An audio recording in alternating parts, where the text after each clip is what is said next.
Queridos irmãos, senhoras, senhores aqui presentes, jovens, é com muita alegria que nós estamos nesse momento contribuindo, trazendo também a nossa parcela para esse evento tão magno, tão belo. E quero dizer também, agradecendo a esses todos que fizeram essas imagens, que trouxeram essas imagens belíssimas, porque isso nos emocionou muito. Nós temos sentido nesse congresso, na sua direção, na equipe que está trabalhando, que está atuando, uma sensibilidade muito grande, um carinho que envolve a todos nós. E isso também possibilita que a ambiência espiritual cada vez mais se eleve, cada vez mais se torne para todos nós uma condição, propicia a todos nós uma condição de maior receptividade àquilo que os benfeitores espirituais programaram para esse evento. Quero dizer também o seguinte, que nós vamos apresentar esse tema, os poderes da mente. Claro que o livro traz uma condição muito mais completa. Nós vamos apenas aflorar alguns pontos devido ao horário que nós temos que cumprir. Nós ficamos na dúvida como fazer para condensar, para proporcionar aqui uma reflexão em torno dos poderes da mente. E resolvemos, então, não trazer muito a parte científica que está no livro. Nós fizemos pesquisas em obras dos físicos da consciência, dos neurocientistas, de psicólogos, psiquiatras, para termos uma ideia a respeito dos poderes da mente. E nesse momento aqui nós não teríamos condições de expressar, apresentar tudo isso. Então nós vamos ficar mais no âmbito da doutrina, porque ela nos enriquece demais, sabendo como premissa que a ciência, ela observa os atributos, os poderes da mente, ou seja, as nossas potencialidades, como uma secreção do cérebro, como resultado dos implementos cerebrais. Por isso, nós preferimos, então, apresentar aqui os aspectos da doutrina que abrem esse horizonte novo, porque a ciência fica dentro de uma delimitação, não abre uma perspectiva mais ampla, e nós sabemos, de acordo com aquilo que a doutrina espírita apresenta, e também, em especial, por tudo aquilo que nós, ao raciocinarmos, aceitamos, o nosso raciocínio sanciona, nos traz realmente a confirmação, por uma lógica irretorquível, de todos esses pontos que a doutrina vai apresentando para nós e dilatando a nossa compreensão. Mas vamos explicar um pouquinho também a questão de poderes. O que são os poderes? Por que poderes? Nós temos como espíritos imortais atributos, uma série de atributos com os quais o Pai do Céu dotou a cada um de seus filhos. Nós trazemos íncitos em nosso mundo íntimo esses atributos, que são potencialidades e, evidentemente, poderes. Nós temos poderes surpreendentes.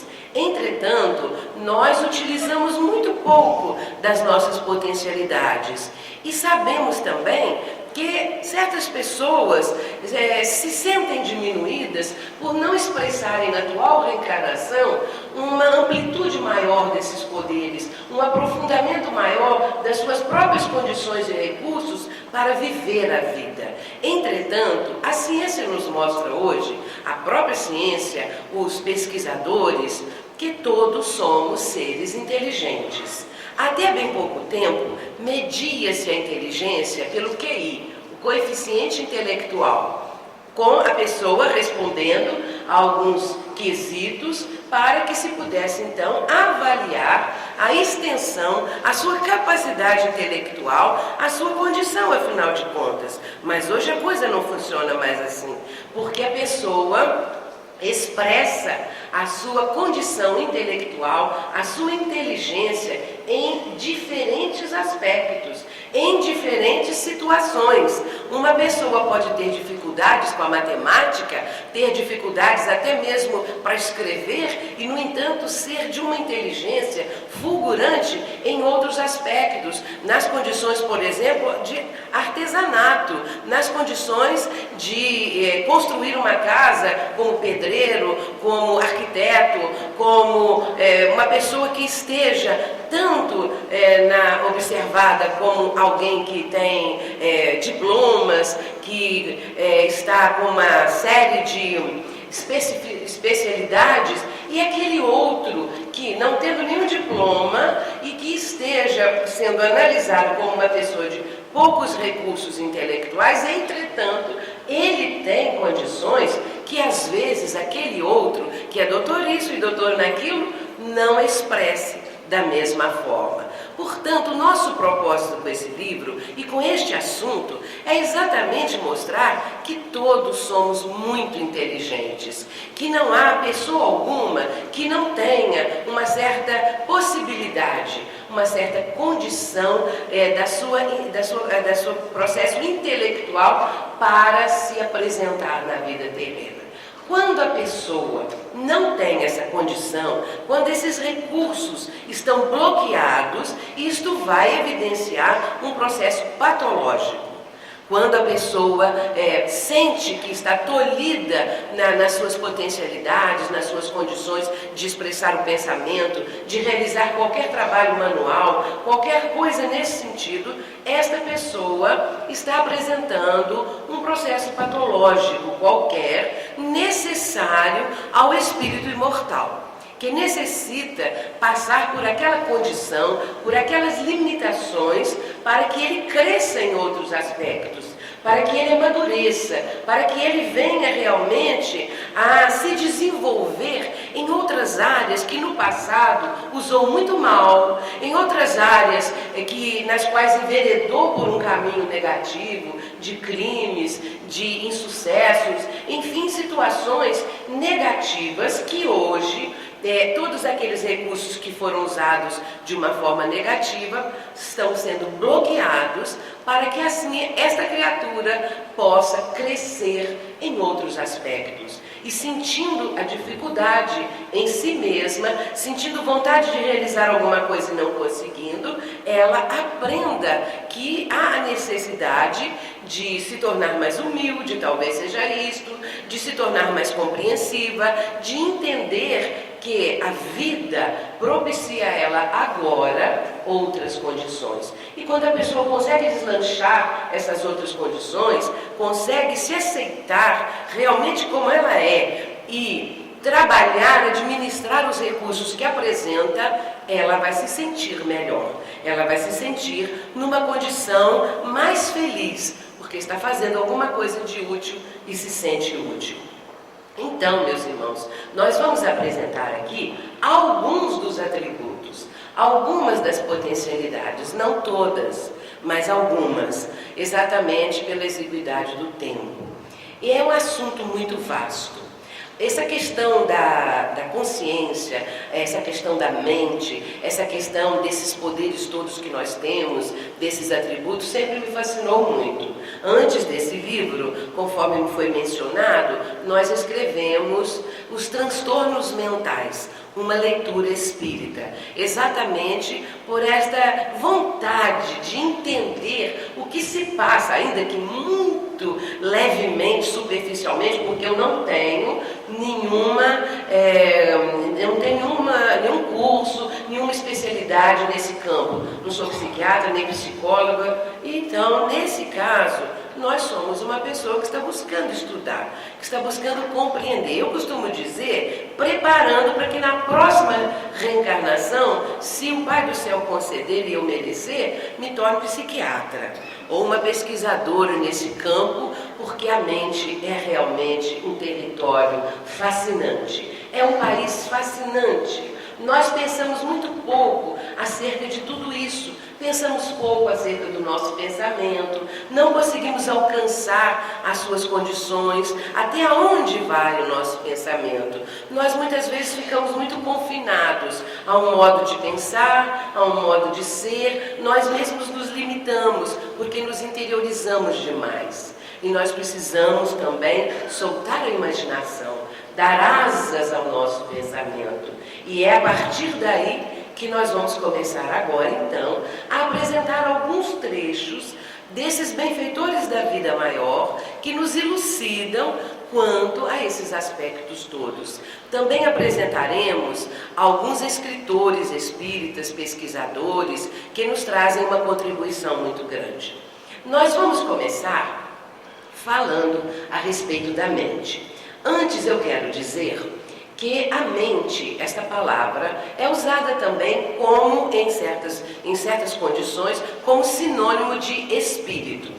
Então, quando se fala em espírito, nós estamos falando nesse atributo fantástico que é a mente.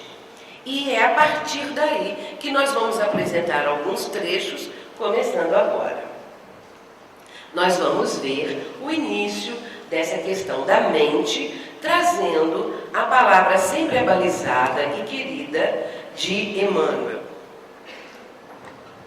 Emmanuel, num livro dele fantástico, eu quero dizer que todos os livros citados são imperdíveis. Emmanuel diz assim: a mente é o espelho da vida em toda parte.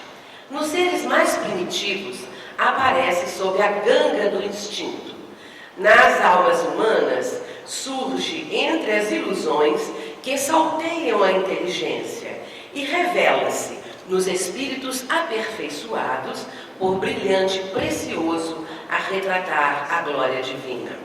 Os cientistas têm muita dificuldade em definir a mente. Nós vamos verificar que todos esses poderes, todos esses atributos que a ciência está pesquisando, ela demonstra nessas pesquisas a dificuldade de expressar, de entender, e tudo esbarra na questão do cérebro. É uma secreção do cérebro, são resultantes dos implementos cerebrais. O cérebro é uma fantástica usina que produz tudo isso. São as ideias vigentes. Porque o paradigma que norteia a ciência atualmente é o paradigma newtoniano-cartesiano e é um paradigma mecanicista. O universo é um grande mecanismo regido pelas leis da matéria e não se admite a existência de Deus e muito menos a existência do espírito, a imortalidade da alma, a reencarnação e tudo mais. Decorrente desta ideia que tudo é um mecanismo, é a ideia materialista. Mas Emmanuel já nos está mostrando, então, esse significado profundo da mente, porque a doutrina espírita, ela tem explicações que aprofundam realmente o assunto, porque nos remete ao espírito imortal. E continuando aquele trecho de Emmanuel, nós vemos que ele está dizendo, estudando-a de nossa posição espiritual, confinados que nos achamos entre animalidade e angelitude, somos impelidos a interpretá-la como sendo o campo de nossa consciência desperta na faixa evolutiva em que o conhecimento adquirido nos permite operar. Vejamos que ele está mostrando que a mente, no plano espiritual, aonde ele se encontra, está sendo estudada dentro de uma perspectiva, claro que muito mais ampla que a nossa, porém ainda assim com uma delimitação. Porque realmente os espíritos, e Emmanuel incluído, ainda não chegaram ao estado de perfeição.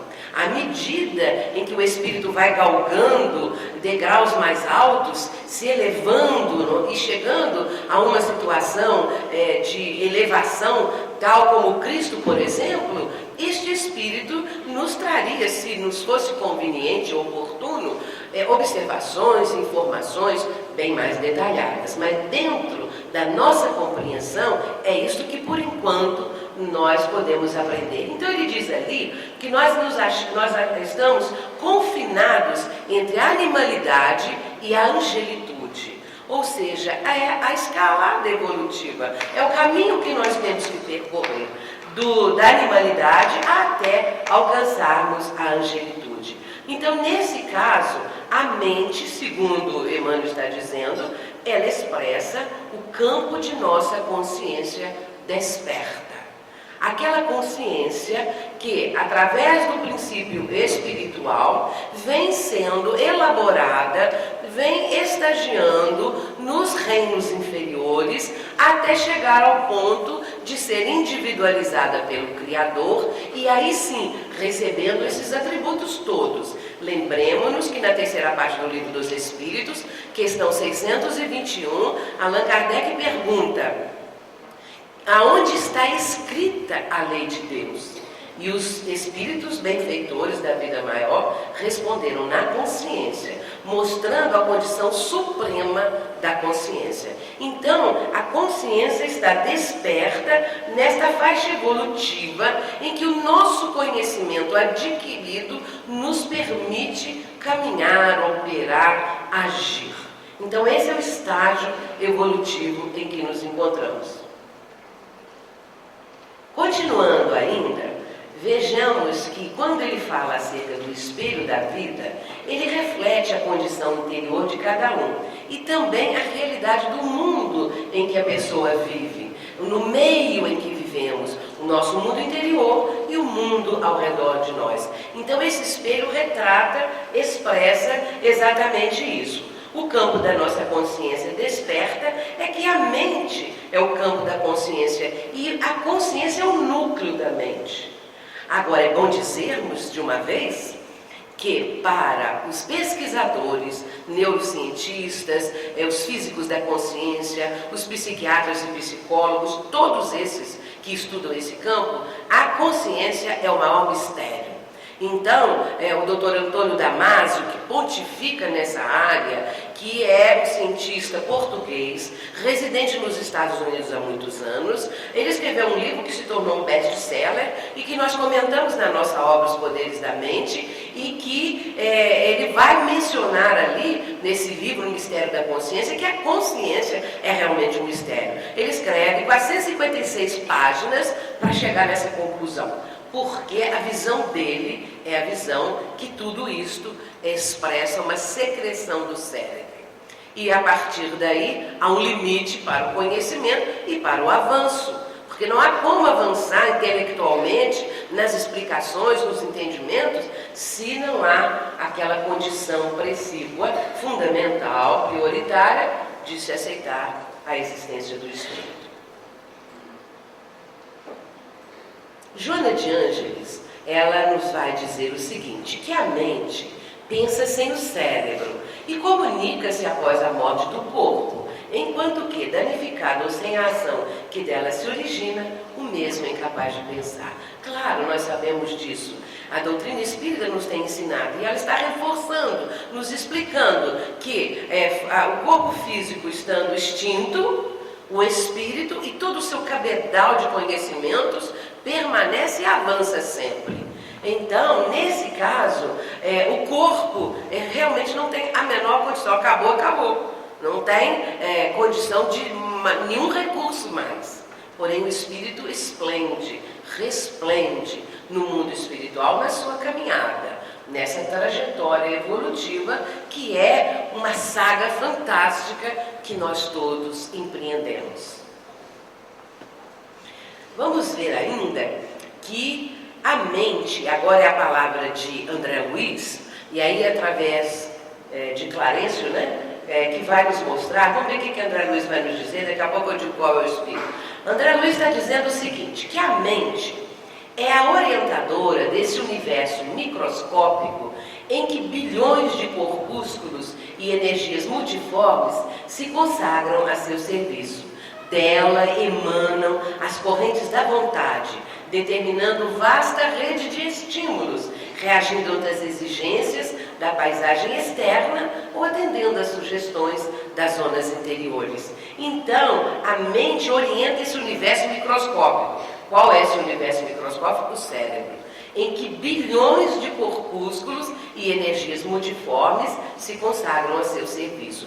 Então nós temos, segundo a própria ciência, nós temos cerca de 100 bilhões de neurônios, 200 bilhões, sei lá quantos bilhões de neurônios.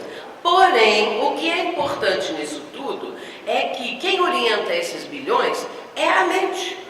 A mente que está impulsionando e fazendo isso tudo funcionar. Sem a presença do espírito e a exteriorização do seu fluxo mental, o cérebro não teria a menor reação. Seria morto, não aconteceria nada. Então, dessa força mental é que emanam todas as correntes da vida, para que a criatura possa realmente caminhar e exercer aqui a sua função no plano terreno. E, continuando, ele diz: colocada entre o objetivo e o subjetivo, é obrigada pela lei. Agora vejamos que André Luiz vai apresentar 7 verbos: a aprender, verificar, escolher, repelir, aceitar, recolher, guardar. Esses são 7. Depois nós vamos comentar o restante. Mas vamos ficar nesse primeiro ponto. Então a mente, conforme nós estamos comentando, a mente, ela está no seu funcionamento dentro daqueles aspectos que os 7 verbos estão apresentando. Entretanto, nós podemos acrescentar duas outras condições, 2 outros recursos, e que acontecem, em primeiro lugar, antes que a mente venha a observar o que está acontecendo, aprender, verificar, etc. A mente, em primeiro lugar, ela percebe alguma coisa na nossa vida. Então ela percebe uma situação, ela percebe alguma coisa que alguém disse, ela percebe, enfim, tudo da vida, em torno de nós, em tudo no nosso funcionamento. A mente percebe, ou seja, o espírito percebe, capta isso, percebe. A partir dessa percepção inicial, o espírito compreende, a mente compreende aquilo que está percebendo. Só a partir daí que ela entra naquelas situações, que ela pode aprender com aquilo que ela está percebendo, com aquilo que ela compreendeu. Se for uma condição de aprendizado, ela entra nesse processo, ela aprende alguma coisa, ela apreende, não é? Então ela percebe, compreende, apreende e aprende com alguma coisa que acabou de perceber. Agora, isso aí é um registro automático que acontece na intimidade do cérebro, nos neurônios, porque há todo um comando elétrico, um comando imediato, é feito num automatismo tão rápido que nós não fazemos isso conscientemente. Então a coisa funciona numa rapidez vertiginosa. A partir daí, então, a mente aprende, verifica, porque ela está analisando, está verificando alguma coisa, pode, se for o caso, escolher. Ela vai ter a oportunidade de escolher se aquela condição que ela está compreendendo e apreendendo tiver essa necessidade, que ela faça uma escolha qualquer. Mas ela pode também repelir, ela pode aceitar, ela pode recolher alguma coisa daquela ideia, daquela situação, daquilo que ela acabou de perceber. E a partir daí, ela pode guardar aquilo, ela pode arquivar no seu acervo, na sua memória profunda, primeiro na superficial, se for necessário, se for uma coisa que é necessária e importante, vai ser arquivado na memória profunda. E vai fazer parte do nosso acervo. É que na nossa vida nós temos tantas coisas superficiais, banais, que passam e nós não temos necessidade de arquivar isto. Nós não temos necessidade porque seria até mesmo muito estressante. Os cientistas têm dito, esses que pesquisam esse campo, que quando nós temos um branco, quando se diz assim, eu tive um branco, esqueci de alguma coisa. A gente que fala, às vezes tem branco, viu, gente? Às vezes é um branquinho, às vezes é um brancão. Então a coisa é complicada. Mas quando nós temos um branco, já se disse, através dessas pesquisas, que isso significa a mente que está com uma sobrecarga de informações e que esse branco expressa uma forma de descartar alguma coisa. Só que às vezes ela descarta na hora que a gente está precisando. Bom, isso aí foram eles que disseram. Agora, para eles mudarem também, não custa, porque a gente vê o seguinte, que esses cientistas, como eles, sem menosprezá-los evidentemente, como eles não têm o conhecimento ou não admitem o espírito, é claro que, dando isso como resultante do cérebro físico, conforme nós já mencionamos, é claro que a cada vez que eles estudam mais, aprofundam mais, eles mudam. Eles mudam conceitos, mudam certas situações que até então estavam tidas como verdades. E agora, até a física quântica, entre parênteses, mostra que nada mais é exato, não é? A probabilidade das coisas acontecerem. E aí, nesse caso, se a mente guardou, arquivou, o que vai acontecer? Ela vai enriquecer-se, ela vai iluminar-se e ela vai progredir sempre. Então a função disso tudo é para que a criatura possa enriquecer-se de conhecimentos. E a partir daí, se conhecimentos forem positivos, se forem conhecimentos benéficos, ela vai se iluminar também na escalada do aperfeiçoamento e vai progredir sempre. Temos que correr, viu, gente? Do plano objetivo, agora o que a mente recebe? Do plano objetivo, a mente recebe e apreende, percebe os atritos e as influências da luta direta. Temos que ter cuidado que atrito aí não é briga e luta também não é briga. Então seriam as ocorrências, aquilo tudo que mexe com o nosso mundo interior, com a unidade intrapsíquica, com as nossas condições psíquicas. Então são situações que acontecem no dia a dia no plano horizontal, que é o plano objetivo, mas que tem algum tipo de repercussão em nós. E, nesse caso, da esfera subjetiva, em aspectos psicológicos, por exemplo, ela absorve a inspiração mais ou menos intensa das inteligências desencarnadas ou encarnadas, que eles são afins, e os resultados das criações mentais, que eles são peculiares. Portanto, a mente, esse fantástico cabedal que nós temos, esse fantástico atributo que nós temos, ela está também recebendo da esfera objetiva, da nossa vivência e daquilo tudo que signifique aprendizados subjetivos no âmbito da nossa intimidade, do nosso mundo íntimo, mas nós vamos receber também inspiração mais ou menos intensa de encarnados ou desencarnados, que são afins, que sintonizam conosco, e também os resultados das nossas próprias criações mentais. Ainda que permaneça aparentemente estacionária, prossegue seu caminho, sem recursos, sob a indefectível atuação das forças visíveis ou das invisíveis. Em sequência, por favor. Agora nós vamos falar um pouquinho acerca da casa mental. Esse é o capítulo da casa mental, um capítulo fantástico, que está no livro No Mundo Maior, em que nós vamos encontrar uma explicação do instrutor espiritual Calderaro, fazendo assim uma comparação, como se a nossa casa mental fosse dividida em 3 partes, em 3 andares. Mas isso não significa que ela seja assim. Ele está apenas para efeito didático nos mostrando dessa maneira. Então, vai mostrar que existem regiões específicas, aliás, regiões distintas com funções específicas. Para que possamos, então, entender melhor, Calderaro dividiu isso e nós sintetizamos nesses 3 aspectos que nós vamos apresentar.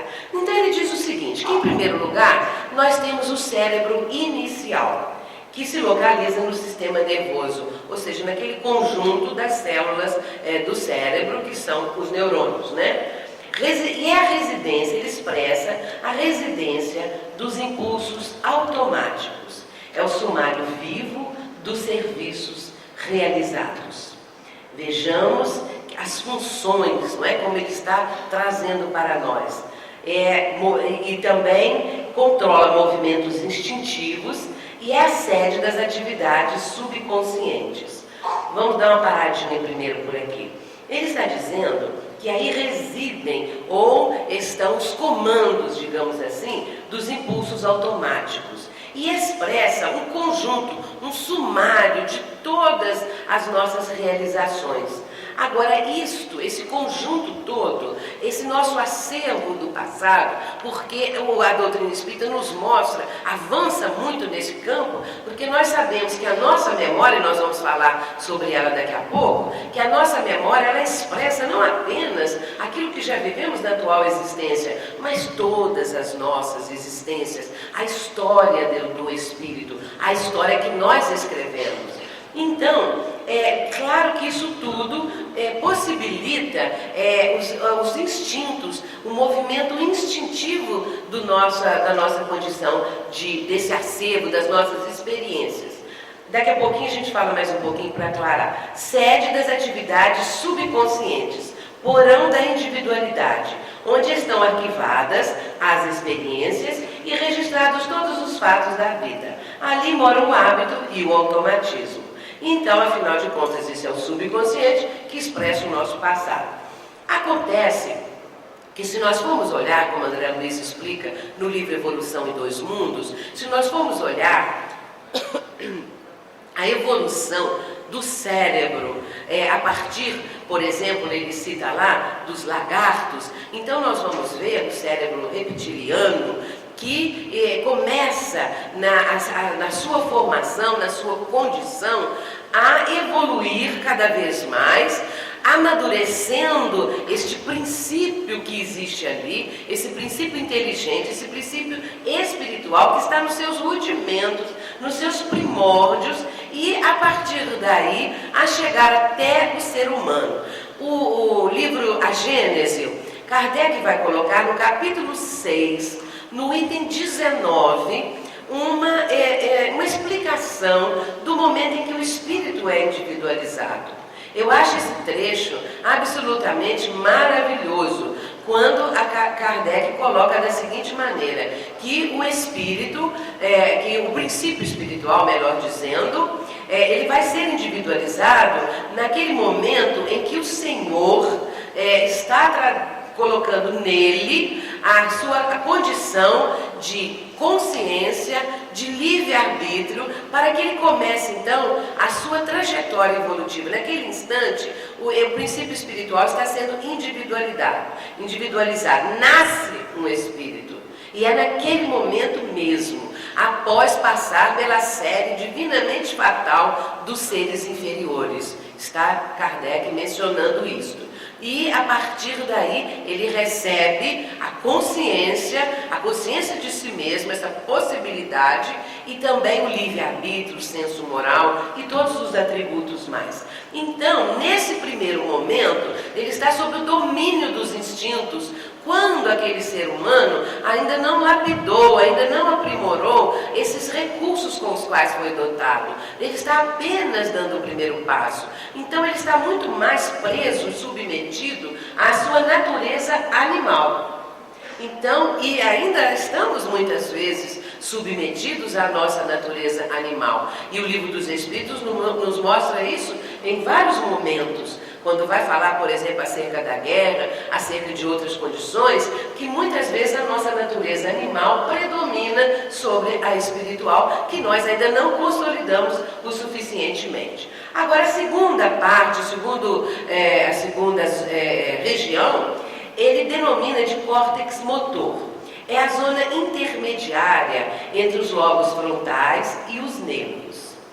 Nesse caso, ele diz que aí estão energias motoras de que se serve a mente para manifestações impressas no atual momento evolutivo, domicílio das conquistas atuais. Qualidades nobres que estamos retificando quando estamos, né? Aqui residem o esforço e a vontade. E afinal de contas, esse é o nosso consciente, o momento presente. Mas vejamos aí o seguinte: nós estávamos falando acerca dessa evolução do cérebro, e convém mencionar também que naquele aspecto anterior nós vamos encontrar também o domínio do sistema límbico, que controla as emoções, que controla os instintos. E nós vivemos muito sob o domínio do sistema límbico. As pessoas, de maneira geral, são submetidas às suas próprias emoções. As emoções nos dominam e muitas vezes as pessoas agem sem pensar, porque estão agindo sob o impulso da emoção. E o pensamento vem um segundo, um milésimo de segundo depois. E às vezes a pessoa se arrepende de algo que ela fez sob o domínio da emoção. Então, nesse caso aqui, nós estamos vendo que o nosso consciente representa o presente. O subconsciente é o nosso passado, todo o nosso acervo. E é interessante notar também que na sequência anterior, no trecho anterior, Calderaro menciona que é o porão da individualidade. Isso é muito importante. Por que porão? Quando nós falamos porão, o que a gente lembra? Um porão bem velho, empoeirado, teia de aranha e coisas amareladas antigas, não é? Então a gente lembra uma coisa dessas. E como as nossas vivências pretéritas não foram lá essas coisas, é claro que nós temos o nosso porãozinho. Agora, vale espanar o porão, limpar, não é? Vale fazer a nossa higiene mental, que isso é que é muito importante. Em sequência, a terceira parte, a terceira região, que é aquela dos lobos frontais. E segundo Calderaro, imagine ele dizendo que é uma região desconhecida. É desconhecida das pesquisas científicas, porque a ciência, se não admite o espírito, claro que ela não vai admitir uma região que fala do futuro, que expressa, melhor dizendo, o futuro. Então, ali estão os materiais de ordem sublime, a serem conquistados através do esforço de ascensão. É a parte mais nobre do nosso organismo em evolução. E ele denomina de casa das noções superiores. É aquela que devemos atingir, é o vir a ser, é aquilo que nós vamos alcançar, que nós estamos buscando, procurando, condenando. É a região do ideal e da meta superior. É o superconsciente, o futuro. Nós, através da doutrina espírita e desse ideal que nos anima a vida, não é? Que nos impulsiona, que nos propele, nós estamos procurando trabalhar este ideal. E cada vez mais estando um pouco mais receptivos a trabalhar essa região. Agora, Calderaro nos adverte o seguinte, que nós não devemos ficar o tempo todo voltado para a memória do passado, lá o nosso subconsciente, nem muito também só mentalizando o presente numa situação assim às vezes de revolta, de situação que nós não compreendemos porque estamos sofrendo, e nem também vivendo fora da realidade, só no futuro.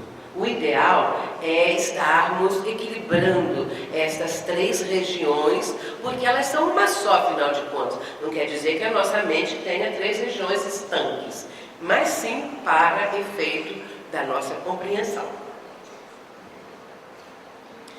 Um ponto importantíssimo também é o pensamento. A mente produz o pensamento. O pensamento é atributo do espírito. Agora, é muito interessante nós avaliarmos também como os pesquisadores, os cientistas, psiquiatras, como Jung, Carl Gustav Jung, mencionam acerca do pensamento. E ele vai dizer que são 4 as funções primárias do ser humano: o pensamento, o sentimento, a intuição e a sensação. Ele está errado? Não está errado. Nós temos essas funções mesmo. E poderíamos dizer que são funções primárias, não é? É o pensamento que é exteriorizado, criado, é uma criação da nossa mente, não é? O sentimento, olha, isso aí é básico na vida da criatura. Então nós temos a mente, o pensamento que flui da mente, não é? O sentimento, a intuição e a sensação. São as 4 funções que Jung apresenta como básicas, né? Como fundamento da nossa própria condição de vida. Então, a intuição, que é um fantástico potencial que nós temos, e que nós vamos aos poucos também desenvolvendo. A intuição, ela é muito fruto também do nosso acervo, das nossas conquistas, das nossas experiências, e nós nem sabemos às vezes de onde nos surge uma ideia, uma intuição que nós temos, é uma certeza às vezes que a pessoa tem acerca de certas coisas, porém pode também estar sendo ajudada pelos espíritos que vêm nos acudir, nos auxiliar, nos inspirar, e aí se torna uma intuição, uma inspiração que vem do mais alto. Então esse também é uma condição que nós temos, um poder. E as sensações. Quando nós falamos há pouco que muitas vezes nós ficamos submetidos, subjugados por este cérebro reptiliano, o sistema límbico, quando nós estamos submetidos ao sistema límbico que rege as emoções, muitas vezes nós nos deixamos dominar pelas sensações baixas, as sensações que muito mais estão no domínio também dos instintos. E à medida que nós vamos procurando o amadurecimento, o crescimento espiritual, as sensações vão se sutilizando. Nós vamos querendo coisas melhores, já não mais aquelas sensações brutas, não é? Aquelas sensações que denotam ainda muita animalidade. Nós não vamos mais aceitando isto e vamos procurando algo melhor. E aí nós entramos naquela condição de buscar uma sintonia fina da vida, das coisas. Nós já não queremos mais aqueles mesmos prazeres, aquelas mesmas sensações baixas que estavam muito mais nesse domínio da nossa natureza animal. Kardec diz assim, na Revista Espírita, em 1864. É bom lembrarmos o codificador. O pensamento é um atributo característico do ser espiritual. É ele que distingue o espírito da matéria. Sem o pensamento, o espírito não seria espírito. O pensamento age sobre os fluidos ambientes, como o som sobre o ar, como o som sobre o ar. E nos traz o som, ele tem alguma coisa. Pode, pois, dizer-se com toda a verdade que há nesses fluidos ondas e raios de pensamentos que se cruzam sem se confundir, como há no ar ondas e raios sonoros. Muito bem, então, Kardec nos está mostrando que realmente o pensamento é atributo do espírito. Agora, nós somos seres pensantes. E às vezes a gente ouve aí fora aquela ideia antiquíssima que diz assim: homem, és pó, e ao pó retornarás. O que diz a doutrina espírita? Que os espíritos são seres inteligentes da criação. Olha que diferença de ideia, não é? Porque quando morre lá uma pessoa, se diz assim: ah, homem és pó. Às vezes coloca até uma frase assim, né? Homem és pó e ao pó retornarás. Mas nós temos muito mais do que essa poeira, do que esse pó, que se poderia estar significando apenas o corpo físico. Porque nós somos os seres inteligentes da criação. Então isso é muito diferente. E abre uma perspectiva belíssima para nós.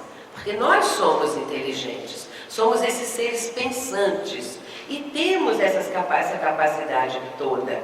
Então, Kardec nos está mostrando exatamente isso. Agora, interessante que ele apresenta ali um aspecto, que o pensamento age sobre os fluidos ambientes.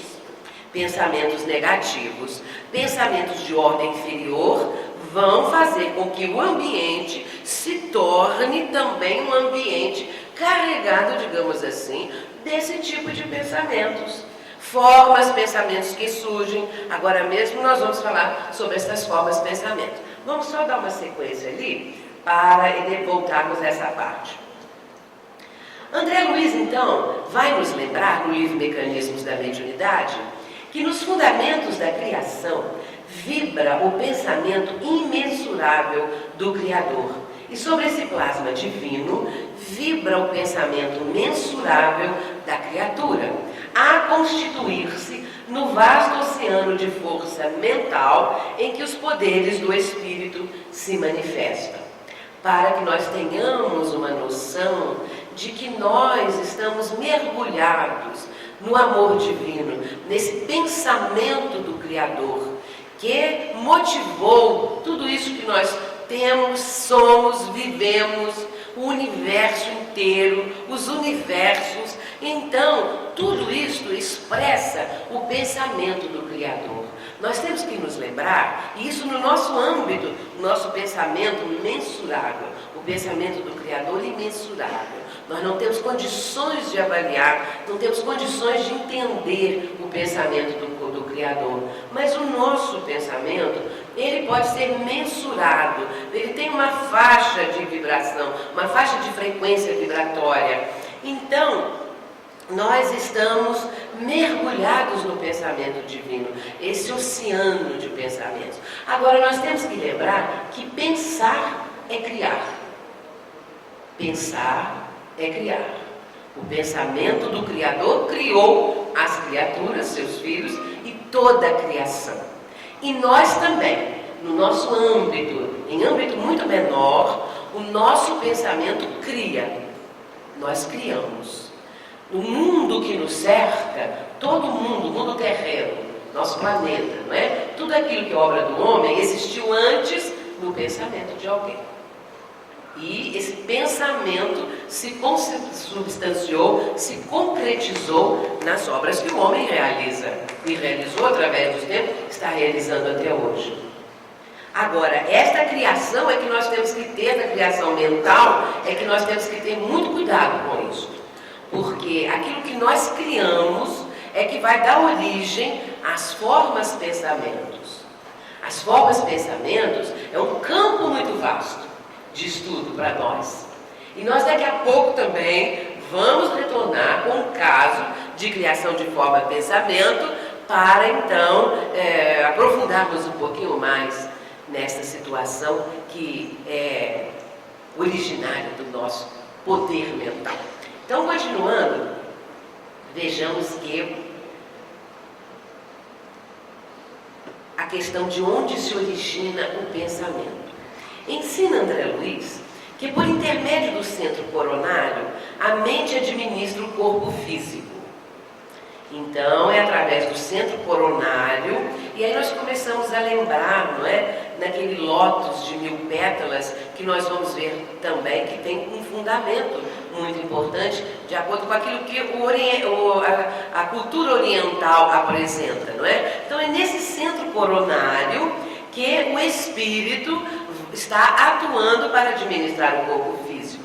O centro cerebral recolhe os estímulos, transmitindo impulsos e avisos, ordens e sugestões mentais aos órgãos e tecidos, células e demais implementos do corpo em que se expressa.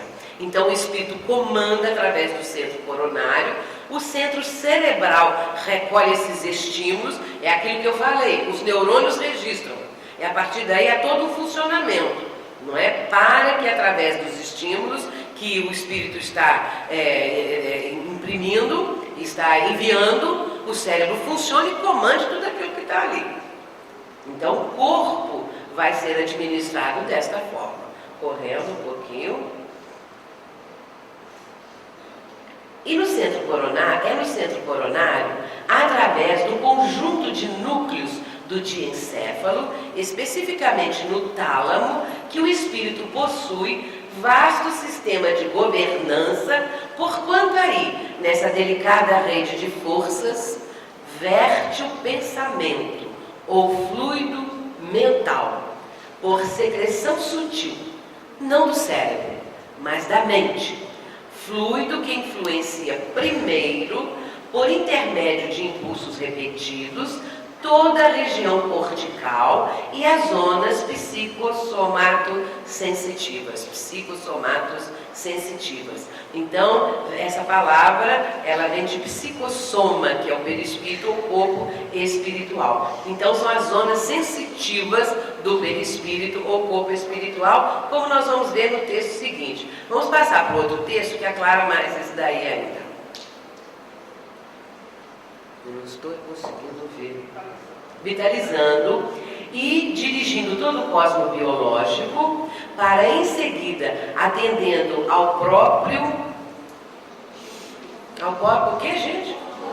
continuismo do seu fluxo incessante, espalhar-se em torno do corpo físico e da individualidade consciente e responsável pelo tipo, qualidade e aplicação do fluido, organizando-lhe a psicosfera ou halo psíquico, qual ocorre com a chama de uma vela que, em se valendo do combustível que a nutre, estabelece o campo em que se lhe prevalece a influência. Então vamos ver agora essa questão toda. Então estava dizendo ali, não é, no texto anterior, que esse fluxo mental, esse pensamento, verte por secreção da mente, não é? E a partir daí, irradiando-se ali em toda aquela região do tálamo, do diencéfalo, estimulando o tálamo e tudo mais, que aos poucos nós vamos desdobrando nos textos subsequentes. Mas aí, antes de passar, peraí, então ali está mostrando o seguinte, que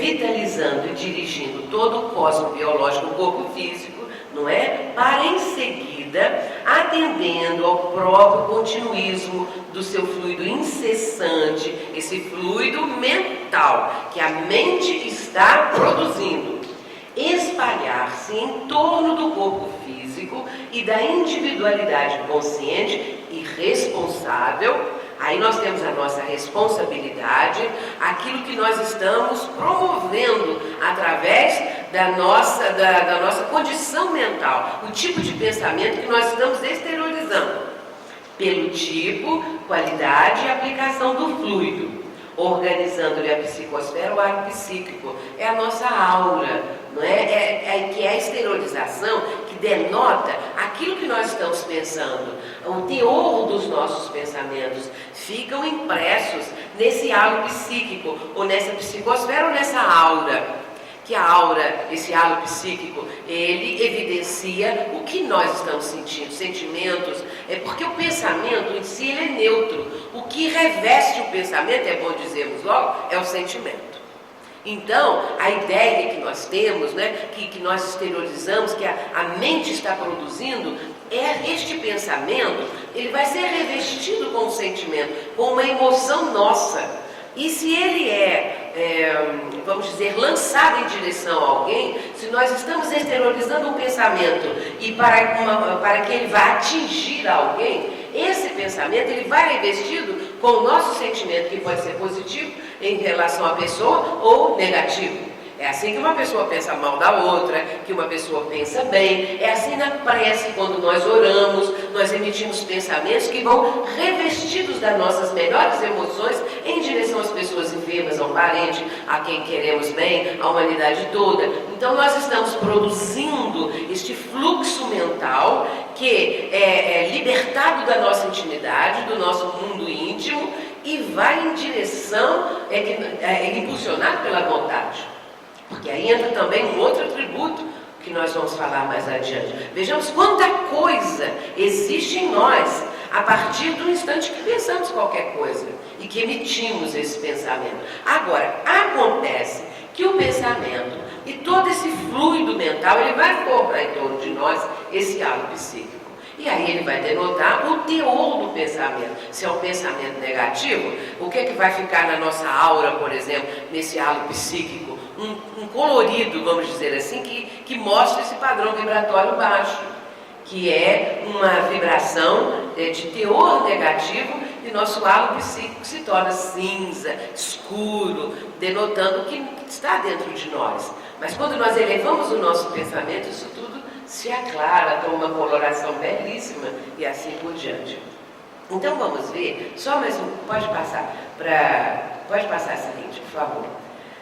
Vejamos aqui que Dr. Jorge Andréa vai aprofundar isso aí um pouco mais, dizendo assim, o pensamento, porque aí, afinal de contas, da onde que sai esse pensamento? A gente fala assim, é da mente. Mas Dr. Jorge Andréa apresenta uma hipótese, né? Ele diz assim, o pensamento teria origem nas camadas mais profundas do inconsciente, a sustentar na tela consciente a energética criativa do espírito. É bom lembrar que o Dr. Jorge Andréa é um psiquiatra espírita encarnado, para aqueles que não conhecem e não sabem. Tem vários livros muito bons. Energética, que seria a consequência de corpúsculos a escaparem dos núcleos em potenciação como se fossem verdadeiros psicótons, com seus campos vibratórios especiais. O pensamento poderia ser a consequência da movimentação de corpúsculos. Aí ele apresenta uma pergunta, afinando-se com outra hipótese, né? Afinando-se com um neutrino de imensa velocidade de propagação, talvez 10 bilhões de vezes superior à da luz. Isso explicaria sua quase instantaneidade na maioria dos mecanismos do psiquismo. Então vamos ver primeiro tudo que é isso aí, né? Isso tudo que o Dr. Jorge Andréa está falando. Ele está dizendo, então, que esse núcleo, não é, central, dessas profundezas do nosso inconsciente. Aí seria, então, vamos dizer assim, o nascedouro, né? O momento em que o espírito está exteriorizando a ideia, o pensamento. A ideia já é um pensamento mais elaborado. Aquele pensamento que está nascendo naquele momento. E a partir daí, ideias que surgem também. Então, nesse ponto aí, o que está se expressando? Essa energética criativa do espírito. Mas vejamos também que ele está dizendo que essa energética seria consequência de corpúsculos a escaparem desse núcleo, não é, em potenciação, como se fossem verdadeiros psicótons. Nós vamos dizer o que é isso agora, com seus campos vibratórios especiais. Passa a seguinte, depois nós vamos voltar para essa de novo, tá? Por favor. Psicótons. Então, vamos ver que é uma palavra que vem do grego, psique, alma, espírito, intelecto. E nesse contexto significa partícula ou corpúsculo psíquico. Vamos ter também uma ideia de que essas explicações são explicações muito difíceis, não é? No sentido de nós conseguirmos apreender isto, porque nós estamos num campo muito abstrato, não é? Num campo de difícil realmente entendimento e fixação na nossa mente. Eu tenho dificuldade de fixar isso, mas procuro através daquilo que esses que sabem mais do que eu estão dizendo, para ter um entendimento um pouquinho maior de onde, afinal de contas, surge o nosso pensamento. Não é? Então, é claro que é do espírito, mas como isso se expressa? Então ele está dizendo que são através desses corpúsculos, ou psicótons, ele dá esse nome, que seriam então partícula ou corpúsculo psíquico.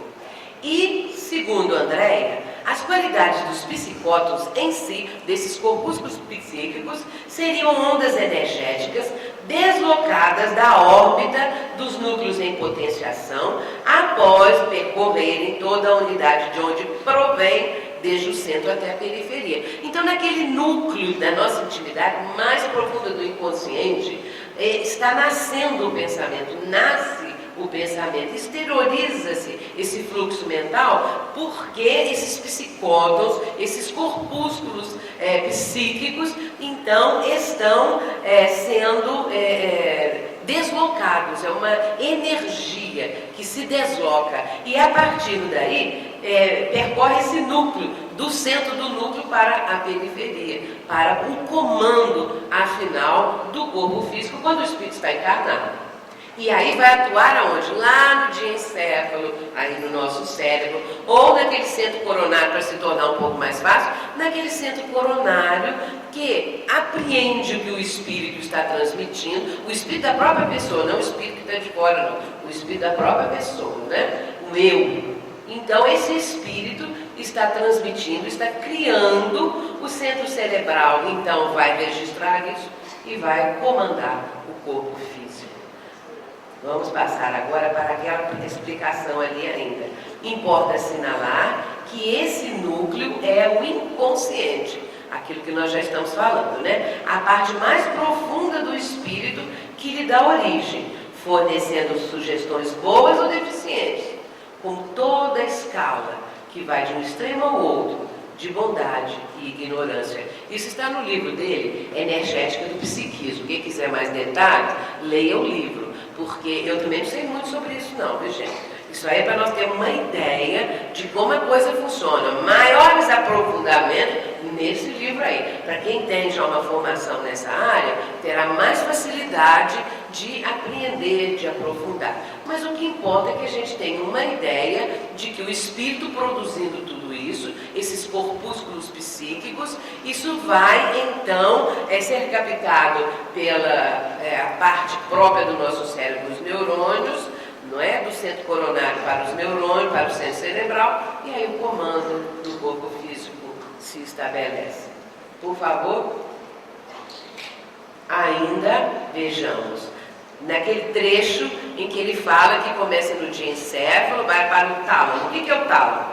O tálamo é uma massa de substância cinzenta situada de cada lado do ventrículo médio do cérebro e forra o soalho dos ventrículos laterais.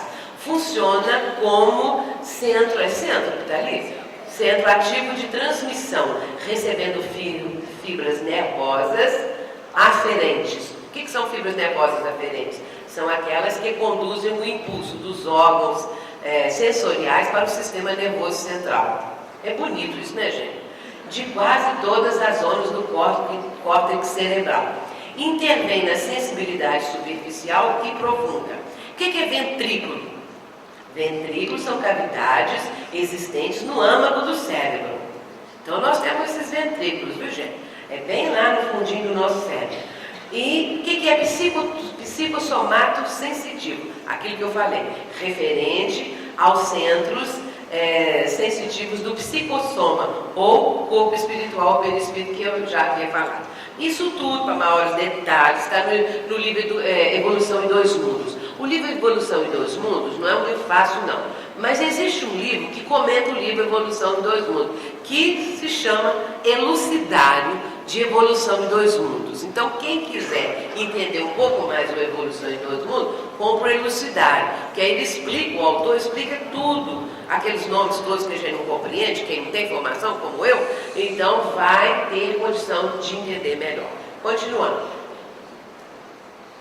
Acabou essa parte assim mais pesada. Vou passar para outras mais leves. Para mim também. A memória, sabe por quê? Eu adoro a memória. A memória, gente, é um atributo que nós temos, assim, fantástico. É a memória que interliga a nossa vida, o dia de ontem com o dia de hoje. Desde o momento que nós começamos a ter consciência da atual reencarnação, com 2 anos, com 3 anos, com 4 anos, tem gente que lembra do tempo que tinha 2 anos, que tinha 3 anos, né? Tem uns que tem uma lembrança mais para trás e tudo. Então, isso é a memória que nos proporciona isso. Se nós toda manhã tivéssemos esquecido tudo, como é que a coisa funcionaria? Então, toda manhã que nós acordamos, nós lembramos de tudo. Porque quando isso não acontece, é um estado patológico, não é? Então, Emílio Miranda, ele vai falar de uma maneira muito bela a respeito da questão da memória. Tá difícil eu ler aquele cantinho lá. Nossos arquivos mentais são inconcebivelmente mais vastos do que suspeitávamos, porque há neles um dossiê completo para cada existência na carne, ou se preferem, uma terminologia moderna, um cassete ou videotape, para cada uma de nossas vidas. Ali estão perfeitamente arrumados, classificados e à disposição do ser humano todas as suas vivências, do suspiro ou sorriso até as agonias da mais terrível tragédia. Essas lembranças ficam preservadas como que em camadas estratificadas, ordenadas na sequência certa, na classificação adequada para a eventual consulta, como uma fita ou disco de memória de computador. A fita da vida atual é de acesso mais rápido, de mais fácil e de resposta praticamente instantânea. É um livro notável de Emílio Miranda, que é um querido escritor espírita, pesquisador notável. No livro dele, A Memória e o Tempo. Então, meus irmãos, esta nossa memória, ela é fantástica. Porque quando nós queremos lembrar de alguma coisa, a lembrança não vem toda atrapalhada, não. Porque se vier, significa um estado patológico. Ela vem arrumadinha. Nós começamos a lembrar de um tempo que nós vivemos, de alguma coisa boa ou de alguma coisa ruim que aconteceu na nossa vida. E quando nós estamos recordando, vem aqueles fatos todos Não é? Nós vamos abrindo esse dossiê, abrindo, como que se estivéssemos rebobinando, né, um videotape para lembrar lá do passado as coisas que aconteceram. Agora, se nós, com os conhecimentos espíritas, sabemos que esse passado é um passado também multimilenar, nós ficamos realmente assim impressionados com o que é a nossa memória. E hoje em dia existe todo esse processo, né, de terapia de vidas passadas, em que a pessoa pode ser levada a uma regressão para existências anteriores. E nesse caso, abre-se um arquivo, não é? Abre-se um livro do passado, um trecho da nossa história, e a pessoa pode, então, através daquele momento, por hipnotismo, não é? Por um processo de hipnose, ou outros processos que já existem hoje, em que a pessoa vai entrar naqueles conteúdos do passado, vai se lembrar daqueles conteúdos do passado. E a partir daí isso vem tudo muito bem organizado. Vem de uma maneira como ele está dizendo ali, não é? O Ari voltou para aquele outro? Cadê a memória? Faça favor com a memória aí, senão eu esqueço das coisas. Então é isso que nós estamos falando. Então a vida atual a gente lembra muito melhor. Agora, vou falar uma coisa. Uma coisa muito importante que existe no âmbito da memória é o esquecimento. Nós precisamos esquecer das coisas. Olha, às vezes as pessoas dizem assim, mas vocês espíritas falam que nós temos várias reencarnações, que nós já vivemos antes, mas eu queria lembrar. Assim não vale, sem lembrar de nada, eu não acredito. Eu queria lembrar. Ai de nós se lembrássemos. Porque nessa atual existência, quando a pessoa já viveu mais, não é? Que já viveu, está para cima, assim, 30, 40, 50 anos, já está vivendo mais um pouco, existem coisas, momentos na nossa vida que nós cometemos um deslize, que fizemos algo errado, que falamos alguma coisa que feriu o outro, enfim, alguma coisa que fizemos ou propositadamente ou inadvertidamente, sem que tivéssemos dado conta disso, mas aí de repente a pessoa cai em si. E aquilo foi tão danoso e nós ficamos com uma sensação de culpa tão grande que nós não queremos lembrar do fato. A gente faz tudo para esquecer aquilo que aconteceu. Então, graças a Deus, esquecemos. Porque aí a gente procura apagar aquilo da mente. Não quero lembrar daquele momento que eu fiz isso, que eu fiz aquilo, que eu falei isso, que eu cometi um crime ou qualquer coisa. Então, a pessoa não quer lembrar aquilo. Claro que está arquivado. Mas a gente faz tudo para não lembrar. Porque traz sofrimento. E imaginemos se lembrássemos das nossas vivências pretéritas. Nós iríamos sofrer muito. Porque nós iríamos lembrar dos erros cometidos e daqueles que os outros cometeram conosco, não é? Cometeram e estamos agora às vezes convivendo com essas pessoas. E aí a gente não consegue a reharmonização. Então é bom esquecer.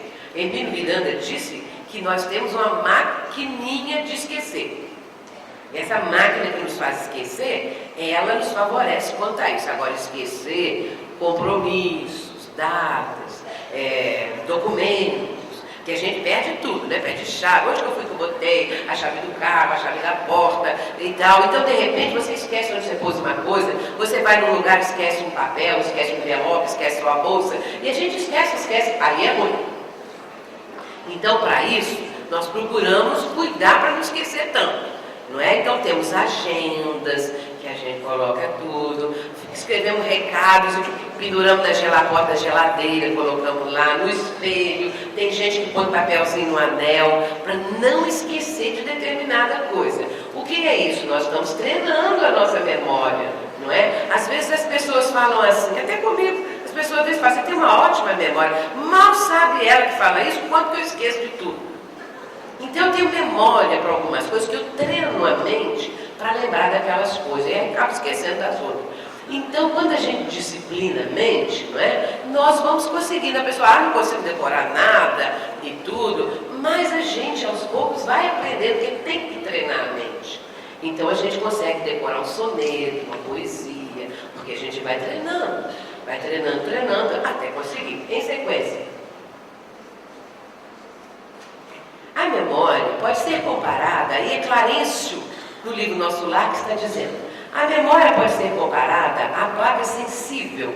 Olha que coisa interessante, ele falando isso, gente, no ano de 1944, quando o Livro dos Espíritos, o livro Nosso Lar foi lançado, 1944. Ele já está dando uma ideia da placa do computador, não está não? A memória é uma placa sensível.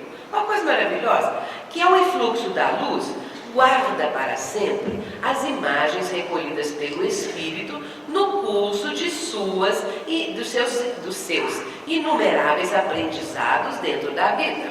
Cada existência de nossa alma em determinada expressão da forma é uma adição de experiência conservada em prodigioso arquivo de imagens que, em se superpondo umas às outras, jamais se confundem.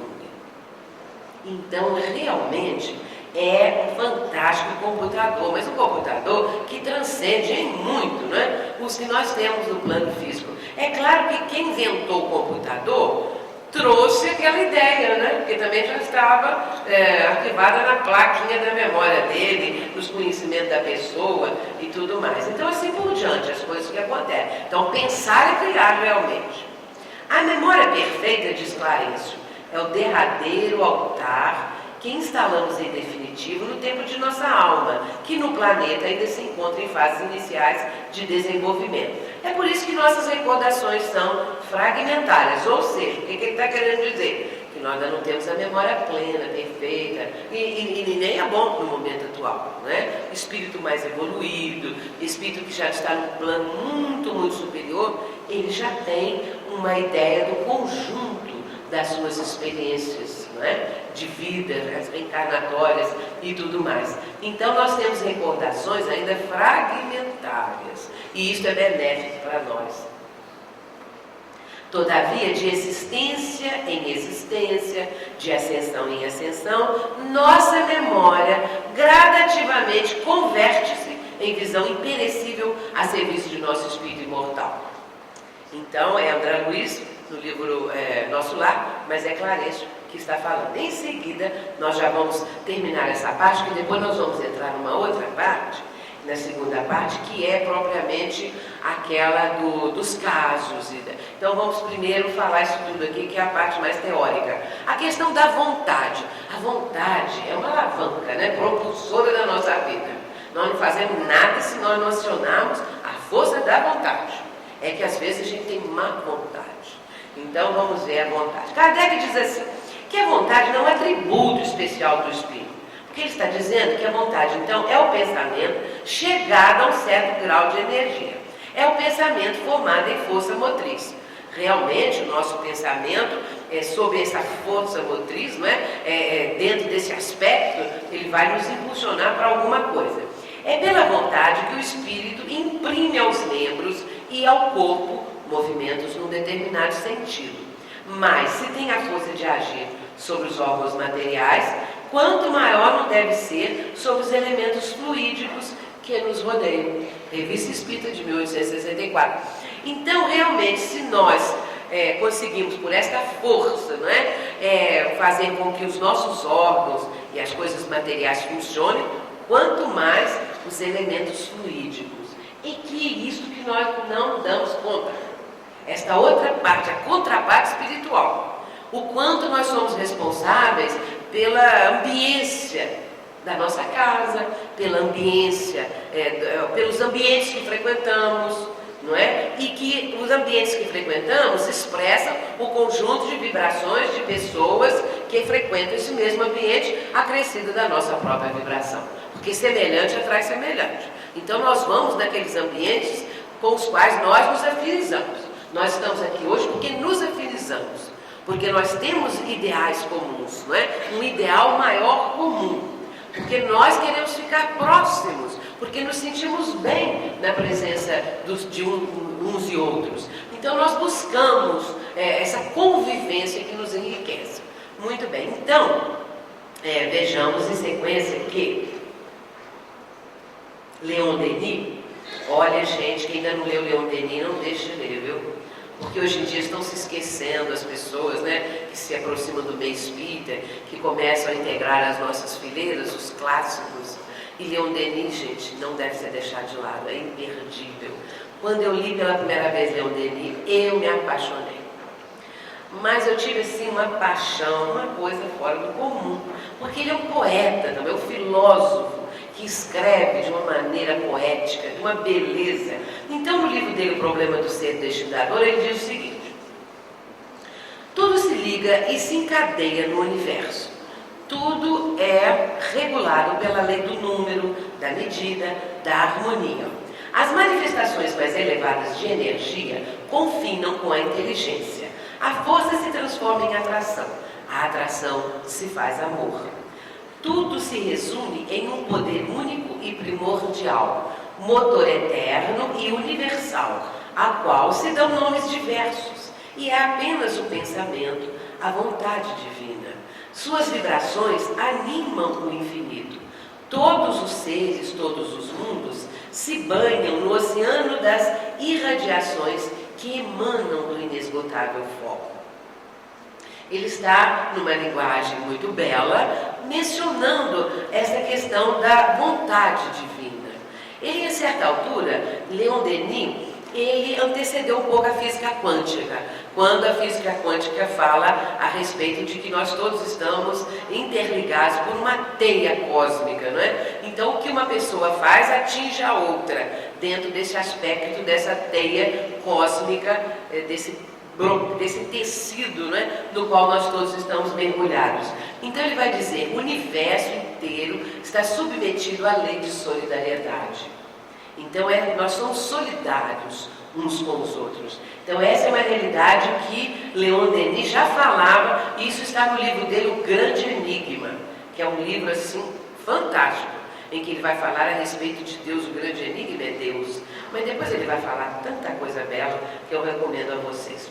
Muito bem, então, continuando, vejamos que a vontade é a maior de todas as potências, e em sua ação é comparável ao ímã. A vontade de viver, de desenvolver em nós a vida, atrai-nos novos recursos vitais. Tal é o segredo da lei de evolução. Essa questão da vontade, ela é tão importante que ela está no Pai Nosso. Jesus menciona a vontade, mas a vontade do Criador. A prece do Pai Nosso é a mais perfeita prece que existe. Então, aquelas 4, 5 primeiras frases nos remetem a uma sintonia superior. Nós estamos falando com o Pai do céu. E a certa altura nós vamos dizer: seja feita a vossa vontade. Então é a compreensão que nós temos daquelas coisas que nós não podemos mudar. É a resignação diante de fatos que não temos condições de mudar, sem que signifique acomodação, porque aquilo que nós podemos mudar, nós devemos tentar, trabalhar, lutar. Então é uma situação de compreensão da vontade divina, naqueles aspectos em que ela se manifesta e que nós não temos condições de mudar. E assim, quando nascemos, não é? A raça, o sexo, as condições, né, de vida, as condições de vida, às vezes nós podemos mudar. Podemos muitas vezes, com esforço, com trabalho, mas ninguém pode mudar a própria raça, o próprio sexo, a cor da pele, uma série, a sua inteligência. Ele pode trabalhar a inteligência, mas se ela vier com bloqueio, não vai ter condição de mudar isso. Então, eles são aspectos dessa vontade divina, que nós, naquele instante, estamos dizendo ao Pai do Céu: seja feita a vossa vontade. Então, o segredo da evolução é exatamente isso, é essa vontade de viver, não é? Essa vontade de vencer, que isso existe dentro de nós e nos impulsiona. Se nós não tivéssemos vontade, e a pessoa, às vezes, quando está em depressão, essa vontade vai caindo, vai decrescendo, vai enfraquecendo, porque a pessoa está com baixa estima, não é? Então há uma queda na autoestima, e a pessoa vai se deprimindo, vai se tornando melancólica, e aí ela deixa de lutar, porque ela perde a vontade de viver, de continuar a vida. Isso nos casos de depressão mais grave, né? Vejamos que isso também está no livro O Problema do Ser, do Destino e da Dor. Mas nós temos um atributo fantástico, que é o sexto sentido. E é claro que esse a ciência não admite, não é? Então, nós vamos ver que Joana de Ângeles, no livro Dias Gloriosos, vocês estão notando que eu estou correndo um pouco, para não dizer que estou correndo muito, é o seguinte, ela diz assim: porque é uma fonte de energia, o espírito possui recursos valiosos que se expressam através do seu psiquismo, podendo irradiar o pensamento, produzindo fenômenos de, aí ela vai dizer, telepatia, consciente ou inconscientemente. Então vejamos que ela nos está dizendo que temos essa capacidade. Nós temos a capacidade de ler, entre aspas, o pensamento do outro, ou de transmitir o nosso pensamento a outrem e ser captado esse nosso pensamento, como também captamos o pensamento. É que nós não sabemos o quanto nós captamos do pensamento dos outros. Nós temos que lembrar, meus irmãos, que a população da Terra é de 6 bilhões de habitantes, em números redondos, não é? 6 bilhões de encarnados, pensando. 6 bilhões de pessoas pensando. Fora os espíritos, os desencarnados. Aliás, fora não, dentro, porque nós temos que contar com eles também. Os desencarnados, que são o dobro, quase o triplo da população terrena, porque na década de 50, 1950 e poucos, Chico Xavier mencionou o seguinte, que Emmanuel havia dito que a população de espíritos, vamos dizer assim, como é a expressão, terrícolas, ou seja, espíritos ligados à Terra, desencarnados, era 3 vezes maior que a dos encarnados. Só que em 1950 e pouquinhos, a população terrena era bem menos. Então, hoje já não se vamos dizer que são 3 vezes mais. Mas não é? Então a gente começa a imaginar esta população desencarnada e a população encarnada. Isso tudo forma a humanidade do nosso planeta. Aqueles espíritos encarnados e desencarnados estão ligados ao nosso globo terrestre. Muito bem. Então, todos pensam. Desencarnados e encarnados, emitindo pensamentos. Acontece que é exatamente esse conjunto formidável de pensamentos que forma a psicosfera do planeta.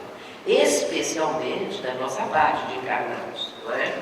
Agora, Emmanuel diz que nós estamos mergulhados num grande oceano de pensamentos, num livro dele imperdível chamado Roteiro. Ele diz assim, estamos mergulhados num grande oceano de pensamentos, de modo imperceptível ingerimos pensamentos. E então, de repente nós começamos a perceber que nós estamos envolvidos, nós estamos mergulhados neste oceano de pensamentos. E Nathanael Branden, que é um psicólogo, no livro dele Autoestima e Responsabilidade, ele vai dizer, está faltando uma coisinha nesse título, autoestima, liberdade e responsabilidade. É isso, Aline? Tá certo? Deixa eu consultar o psicólogo de plantão. Muito bem, então, que me lembrou bem. Ele diz assim que nós estamos mergulhados nesse conjunto de pensamento, que é o mar em que nadamos. É uma expressão que ele usa. É muito interessante. Porque Emmanuel diz que nós estamos no oceano. Isto em 1952, que é a data do livro. E Nathanael Branden vai dizer isso agora no ano de 1977, quando ele lançou esse livro, Autoestima, Responsabilidade e Liberdade. Então, nesse livro, ele vai dizer que nós estamos assim nesse mar, nós nadamos nesse mar. Olha que coisa interessante. Então a gente vê como a doutrina espírita está adiante do tempo, como esses benfeitores espirituais nos abrem a perspectivas profundas, maiores, amplas, para nós entendermos isso. Então, nesse caso, aí que vem agora a situação. Nesse caso, nós muitas vezes estamos captando pensamentos de pessoas que nós não estamos vendo, mas que estão ao nosso redor, na psicosfera ambiente. E nossa sintonia será de acordo com o teor do nosso pensamento. Nós vamos sintonizar com as nossas preferências. E nesse caso, às vezes, agimos sobre influências de pensamentos que nós nem estamos sabendo que estamos captando. Então a gente tem que ter muito cuidado com pensamentos que nascem assim de repente, né? Surgem na nossa mente e de repente nós avaliamos, por que eu estou pensando isso? Eu nunca pensei desse tipo, desse jeito, não é o tipo do meu pensamento, não é o tipo de pensamentos que eu cultivo. Então a gente vai afastar esses pensamentos. Por quê? Nós podemos estar captando isso da ambiência de espíritos e de pensamentos que estão nesse conjunto de psicosfera, ou então existem ao nosso lado espíritos que estão presentes que lançam também essas ideias. Não é? Então aí a gente telepaticamente captamos, porque tudo é um processo telepático. Então ela diz ali, processo telepático, né? Fenômenos de telepatia consciente ou inconscientemente. Quando ele é consciente, quando nós queremos, na reunião mediúnica, por exemplo, uma comunicação é um processo telepático. O espírito que está comunicando, que vem trazer a sua mensagem, ele exterioriza o seu pensamento e o médium que faz capta o pensamento telepaticamente. Então, é mente a mente a comunicação.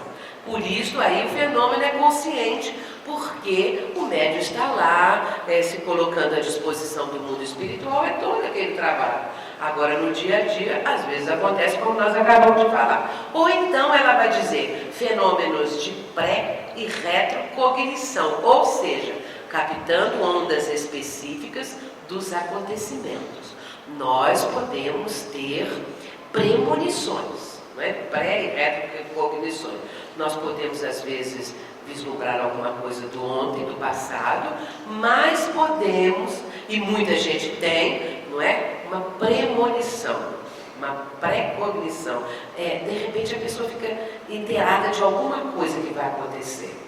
E muita gente às vezes diz, né, vem procurar a gente para dizer assim, eu tenho essas premonições que são horríveis, porque às vezes eu sonho ou eu sinto que um parente vai ficar doente, vai morrer, vai acontecer isso, vai acontecer um desastre e não sei o quê. Então a pessoa sofre com isso, não é? Porque ela vai captar, como ela diz ali, ondas específicas dos acontecimentos. Então, talvez aqui muitos já tiveram esse tipo de premonição, não é? Sentiram que alguma coisa ia acontecer e aconteceu.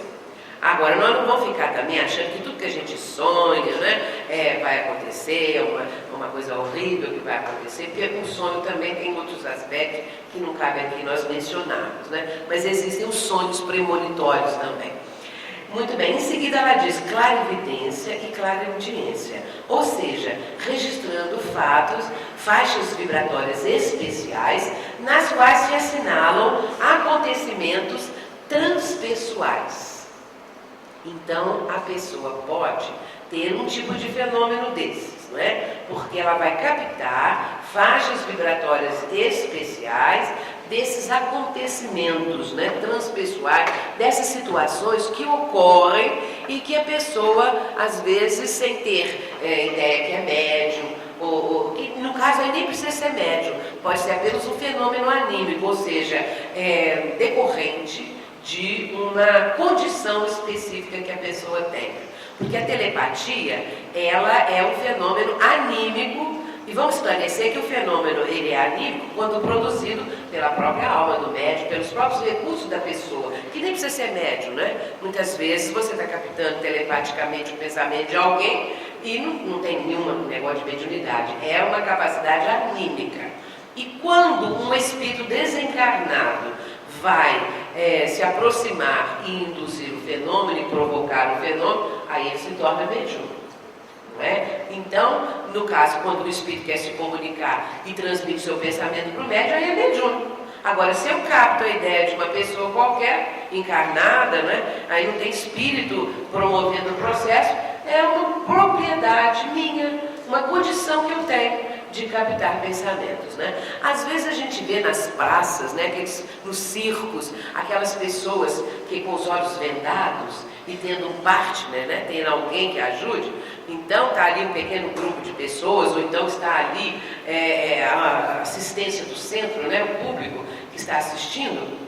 Então, a quem é telepata fica com os olhos vendados, fica virado de costas e o parceiro vai lá em alguém que está ali, vai pegar um documento para ler o nome do documento, ou o nome e transmite telepaticamente àquele que está lá com os olhos vendados. Se o fenômeno for autêntico, não tiver mistificação nem nada, fraude, que às vezes tem alguém combinado, essa coisa toda, mas se for, isso pode acontecer, um fenômeno autêntico desses, né? Então, no caso ali, é a clarividência e a clareaudiência, em que a pessoa pode ter uma visão à distância, não é? Que ela pode ter ouvir também alguma coisa. Então, são registros especiais dentro dessa faixa aí. E também como que entrando em sintonia com o mundo espiritual, de onde se origina e para onde retorna. Então são esses fenômenos que acontecem dentro desse âmbito aí do sexto sentido ou mediunidade. Então vamos lembrar o seguinte, que a faculdade é do espírito.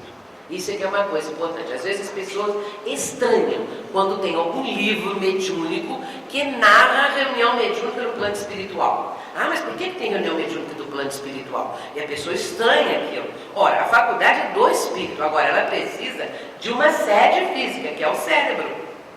Por isso Kardec coloca lá que a mediunidade, ela se enraiza, se radica no organismo.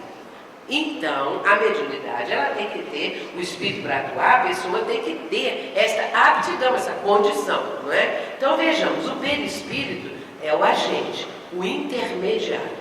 O espírito terá no cérebro físico, mais precisamente na glândula pineal ou epífise, a condição necessária para estabelecer a sintonia com o plano invisível. Então nós vamos ver um pouquinho agora sobre a pineal, rapidamente, para nós termos uma noção do que ela expressa, né? André Luiz diz assim: no exercício mediúnico de qualquer modalidade, a epífise ou pineal, né, desempenha um papel mais importante. Através de suas forças equilibradas, a mente humana intensifica o poder de emissão e recepção de raios peculiares à nossa esfera. É nela, na epífise, que reside o sentido novo dos homens. Entretanto, na grande maioria deles, a potência divina dorme embrionária. Isso está no Dicionário da Luz. Então, André nos mostrando esta condição que a pineal possibilita. Continuando, por favor. Vamos ver agora as múltiplas funções da pineal, conforme nos ensina o Dr. Sérgio Felipe de Oliveira. E nós acrescentamos ali também, quando estamos mencionando a parte física da pineal, o Dr. Laí Ribeiro, o livro dele, Inteligência Aplicada, que é um livro excelente. Então, o que é a pineal? É uma glândula endócrina. A sua comunicação com o organismo se dá pelo sistema circulatório através dos hormônios. Nessa questão do cérebro, o que eles nos ensinam é o seguinte, os médicos, os cientistas, que quanto mais vascularizada a região do cérebro, mais denota a importância daquela região. Então, esta região da pineal, ela é muito vascularizada, há muitos vasos sanguíneos em torno dela. Então, denotando que é uma região muito importante. As suas funções, ela é como um relógio biológico do corpo humano. A sua correlação, ela tem correlação com as funções da fisiologia sexual. Até que, há alguns anos atrás, achava-se que a função da pineal era essa, mais especificamente, não é? A função da fisiologia sexual. E, então, em determinada idade, não é? Na puberdade, esta glândula começava o seu funcionamento para possibilitar o despertar da sexualidade. Mas depois, outros estudos vieram trazendo essas outras funções, a função pancreática e também a função com o sistema imunológico. Ela possui células especializadas na produção hormonal, que são os pinealócitos.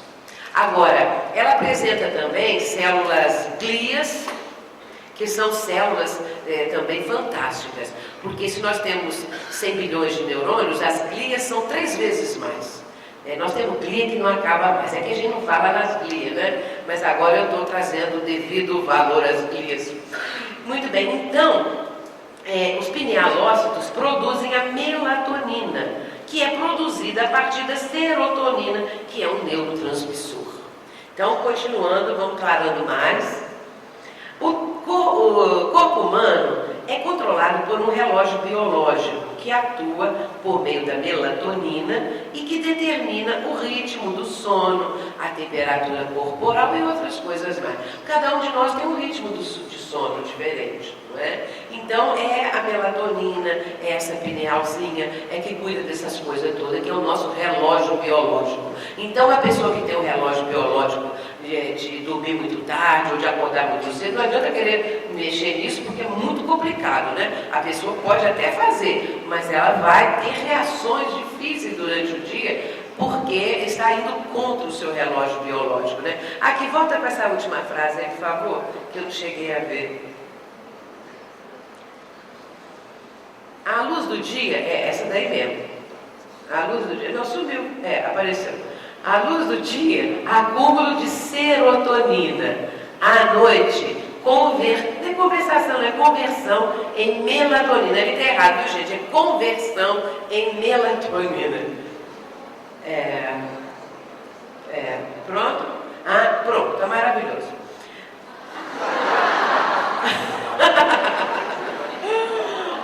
Coisas de computador, né, gente? O computador é ótimo. Faz mal não. Então é o seguinte, quanto maior a incidência de luz, menos melatonina. E quanto mais escurinho, mais condição. Né? Então, menos incidência de luz, maior quantidade de melatonina. Enquanto isso, ele vai passando ali, né? Então, o que a gente está vendo? A importância da pineal. Não é? E agora nós vamos ver a contraparte espiritual da pineal. Afinal de contas, ela tem isso aí tudo, mas por que ela é a glândula da vida mental? Por que ela é a maior incidência de luz, menor função da pineal? Menor incidência de luz, maior função da pineal. Então, a maior quantidade de melatonina é realmente à noite. Muito bem, agora sim, pode passar, fazer um favor, para aquela outra parte. E doutor Sérgio Felipe, então, agora que vai dizer para nós o seguinte, ainda não está bem na hora da função mediúnica, não. Ele ainda vai dizer assim, as funções metabólicas dessas células estão ligadas à produção de microesferas de fosfato e carbonato de cálcio. Essas esferas formam camadas concêntricas, como uma cebola. Aí é bom dizer o seguinte, que quanto maior a idade da pessoa, mais camadas dessas camadas concêntricas dessas esferas. Menos idade, menos camadas, né? É que a pessoa com muita idade deve ser um cebolão, então. Afinal de contas. A produção desses cristais não prejudica a função da pineal, e sim representa a sua intensa atividade.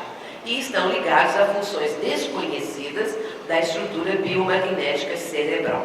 Então, esses cristais que estão sendo muito estudados agora para que se chegue a uma conclusão. Então, o doutor Sérgio Felipe também está estudando isso e outros pesquisadores fora da área espírita, né, buscando entender o que são essas microesferas, esses cristalzinhos que, afinal de contas, a pineal apresenta. Agora sim que ele vai falar. Que ela é uma glândula muito especial e funciona como um transdutor psiconeuroendócrino. Assim como os olhos, agora ele vai fazer uma comparação, assim como os olhos detêm a capacidade de captar imagens, os ouvidos de captar o som, o tato de perceber a geometria dos objetos, a pineal é um sensor capaz de ver, entre aspas, o mundo espiritual e de coligá-lo com a estrutura biológica. É uma glândula que vive o dualismo espírito-matéria. Eu achei fantástico ele fazer essa comparação, que ela é como um sensor, não é? Capaz de ver o mundo espiritual, de captar este mundo e de coligá-lo, né? Essa interface espírito-matéria. Então, nesse caso, ela está fazendo essa ligação, ela que é o elemento de ligação. É através dela que o espírito pode, então, atuar para que o médium funcione. Não é? No momento da comunicação mediúnica, a pessoa, então, vai ter no desenvolvimento, no processo todo de aprendizado da mediunidade, ela vai se capacitando cada vez mais para na reunião mediúnica. O espírito, ele vai atuar E aí, através da pineal, porque a pineal está vendo, está percebendo, né? Vendo entre aspas, né, gente? Está percebendo o mundo espiritual. E então, isso significa que a pessoa tem essa aptidão. No caso de que a pessoa não tenha essa condição, né? Porque muitas vezes a pessoa quer ser médium, mas ela não tem essas condições ainda. E até Kardec vai falar a respeito disso no livro dos médiuns, naqueles capítulos em que ele fala da formação dos médiuns, em que ele vai mostrar como todo esse processo acontece, não é? Então, quando a mediunidade, esta possibilidade não existe, não adianta querer fabricar, não adianta querer forçar. Então Kardec fala assim, que não há nenhum meio de nós dizermos que uma pessoa é médium, tem que se experimentar. Então, como que Kardec fazia naquela época e como que a recomendação do livro dos médiuns? Que a pessoa vá experimentar, e aí no caso, era através da psicografia. Se ao fim de certo tempo nada se manifestar, a pessoa tem que desistir de ser médium. Como desiste de cantar quem não tem voz? Não é? Porque aí, aliás, até quem não tem voz, às vezes vai desafinar para a gente ouvir.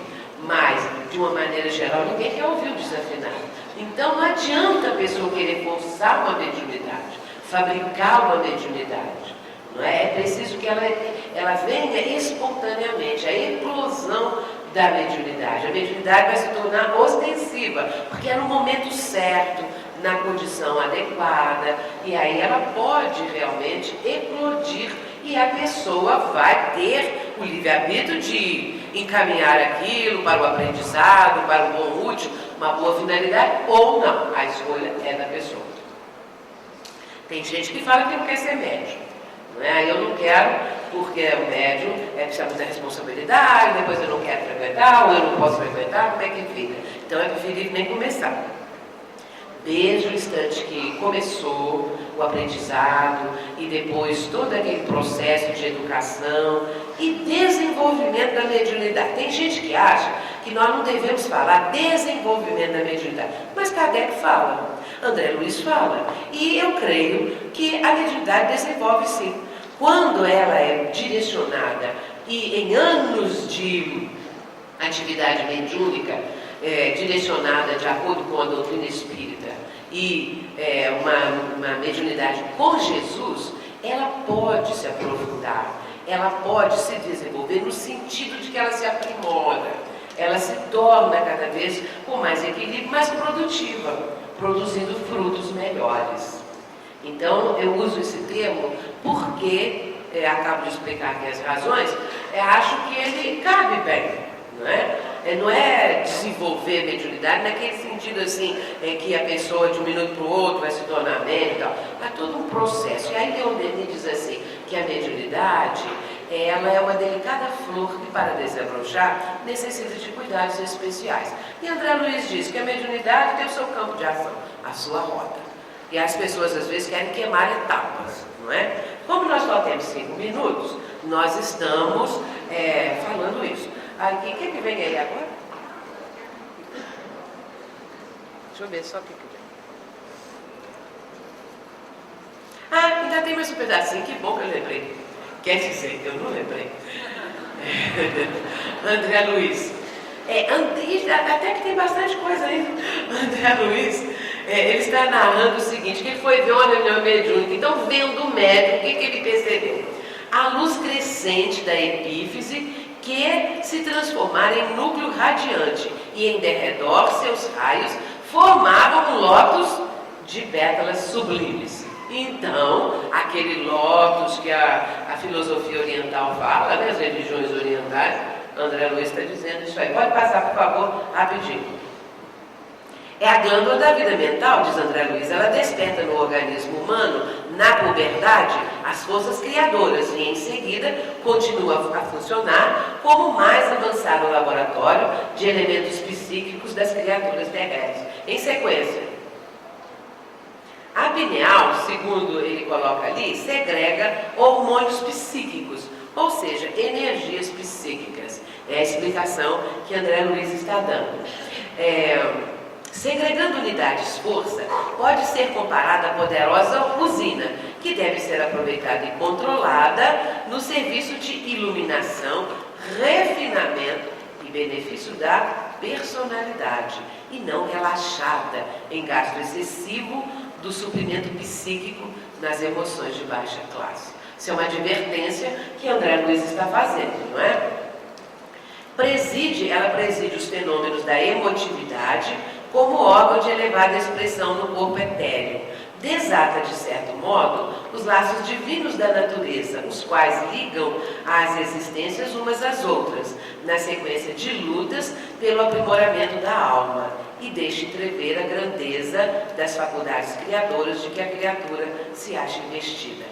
Então, eu quero até dizer o seguinte, viu, gente? Por que foi que eu esqueci desse trechinho? Porque eu estou naquele tempo das transparências antigonas. Mas eu cheguei aqui e encontrei uma equipe fantástica que transformou tudo isso nisso aí. Então, por isso nós tivemos tempo de treinar, ensaiar. Então, por isso é que eu estou um pouquinho assim voando, né? E finalizando, Joana de Ângeles diz assim: a mediunidade, que é faculdade do espírito, reveste-se de células a fim de processar as comunicações, ampliando os horizontes do pensamento humano e fazendo-o mergulhar no oceano infinito do conhecimento. A mediunidade realmente é um caminho para ser feliz, vamos dizer assim, que é o título do nosso livro, do nosso programa, porque ela nos mostra tudo isso aí, quando ela é muito bem encaminhada pelas pessoas. Então nós podemos mergulhar nesse oceano infinito do conhecimento. Pronto? Então, até daqui a pouco.